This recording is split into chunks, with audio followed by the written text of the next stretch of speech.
Yeah, but my time shouldn't. Nothing will go on record. Susmita Dev. Get the house in order. Sir, get the house in order. क्या हो रहा है?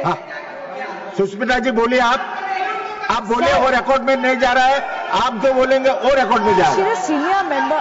Get the house in order. Yeah, but my time is. We'll make the meeting. Please pause it, sir. Please pause my time or bring the house in order. आप बोले मैं सुन रहा हूँ. The house is not in order. What is this? You bring the house in order first. Sir, sort this out first. It is sorted out. It will never be sorted out like this.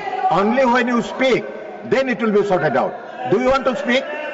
Yes. Do you want to speak? Yes, sir. Please. সভাপতি মহোদয়, সবচেয়ে প্রথমে আমি আমার দলকে কৃতজ্ঞতা জানাচ্ছি, কারণ একটা গুরুত্বপূর্ণ বিষয়ে আমাকে বক্তৃতা রাখার সুযোগ দিয়েছেন। কিন্তু অত্যন্ত দুঃখের ব্যাপার যে ভারত সরকারকে আমি ধন্যবাদ জানাবো না, কারণ উচিত ছিল অপারেশন সিন্দুরকে নিয়ে সদনে একটা স্পেশাল সেশন করা উচিত ছিল এবং আমরা সবাই সুযোগ পেতাম বক্তৃতা রাখার, জানার যে দেশের প্রধানমন্ত্রী কি কি পদক্ষেপ নিয়েছেন। 2 নম্বর কথা স্যার, আমি দেখতে পেরেছি যেদিন থেকে বক্তৃতা অপারেশন সিন্দুরের উপরে শুরু হয়েছে, ভারত সরকারের পক্ষ থেকে যারা বক্তৃতা রাখছেন ওরা দেশে একটা বার্তা দিতে চাইছে যে প্রাইম মিনিস্টার মোদি বা ফরেন মিনিস্টার বা হোম মিনিস্টারকে প্রশ্ন করা মানে আমরা দেশের স্বার্থের বিরুদ্ধে বলছি। আমি আজকে স্পষ্টভাবে দেশবাসীকে বলতে চাই যে অপারেশন সিন্দুর নিয়ে আমরা ভারত সেনার প্রতি গর্ব প্রকাশ করেছি। আমাদের নেত্রী মমতা বন্দ্যোপাধ্যায়ের নির্দেশে আমরা বেঙ্গলের প্রত্যেক জেলায়, আসাম, ত্রিপুরা, মেঘালয়, গোয়া, কেরালাতে আমরা মিছিল করে ভারত সেনাকে ধন্যবাদ জানিয়েছি। কিন্তু প্রশ্ন করা আমাদের অধিকার। ভারতবর্ষ একটা গণতান্ত্রিক দেশ, আমরা পাকিস্তান না। আজকে পাকিস্তানের পার্লামেন্টে আছে কারুর সৎসাহস যে ওরা মুনির বা শরীফকে প্রশ্ন করবে? আমরা আজকে গণতান্ত্রিক দেশ বলে আমরা সরকারকে আজকে প্রশ্ন করতে পারছি।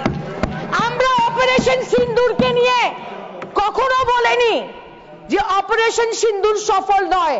আমি মনে করি অপারেশন সিন্দুর সফল, কিন্তু আমাদের আলোচনা, আমাদের সমালোচনা হলো অপারেশন সিন্দুরের আগে সরকার কি করছিল আর অপারেশন সিন্দুরের পরে ভারত সরকার কি করছিল।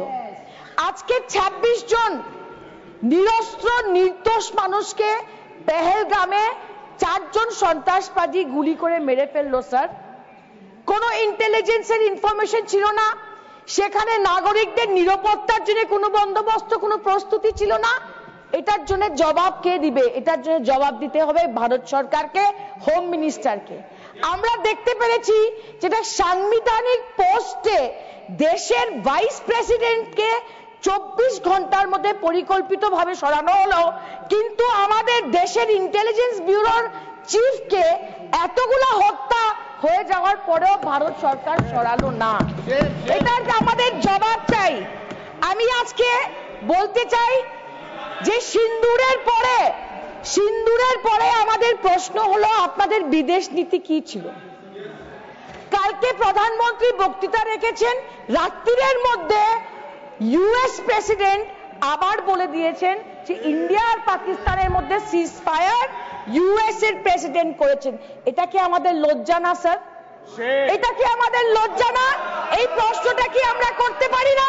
নিশ্চয় করতে পারি, কারণ 140 কোটি দেশবাসী, সমস্ত বিরোধী দলের এমপিরা, সাংসদরা, আমরা সবাই এক হয়ে ভারত সরকারের পাশে দাঁড়িয়েছিলাম। কিন্তু আউটপুটটা কি সেটা নিয়ে আজকে আলোচনা হচ্ছে। আজকে পাকিস্তানের মতো দেশ হলো সন্ত্রাসবাদীদের কারখানা, সন্ত্রাসবাদীদের কারখানা। আজকের থেকে না 3 দশক থেকে ইতিহাস আছে, জারি সরকার হোক, ইউপিএ হোক, এনডিএ হোক, যে ওরা একের পর এক ভারতবর্ষের উপরে ওরা অ্যাটাক করেছে।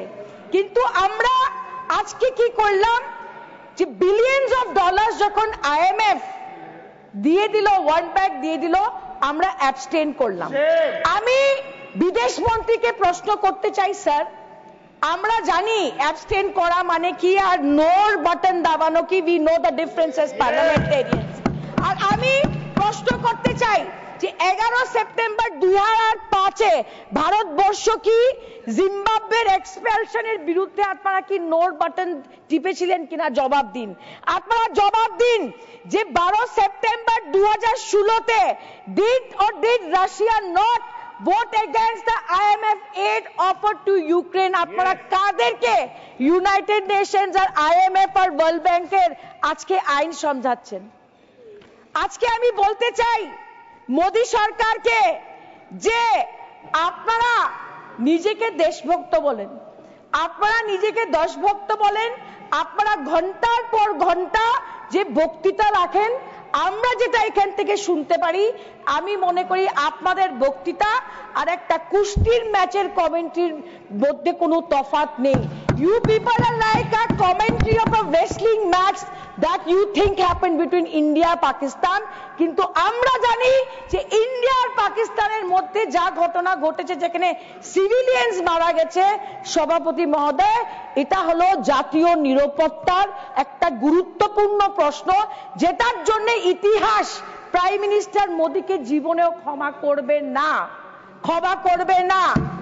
আমি চাই যে ভারতবর্ষ মতো একটা মহান দেশ, যার ইতিহাসে শান্তি আর সম্প্রীতি আছে, এই মহান দেশকে জন্য পাকিস্তানের মতো সন্ত্রাস দেশ, a rogue state like Pakistan should not ever put a great country like India in the predicament that it did in Pahalgam or whatever happened in the past. That is our expectation as the opposition. Dhanyavad, sir. Dhanyavad. Whatever is said beyond the scope of this discussion will not go on record. Now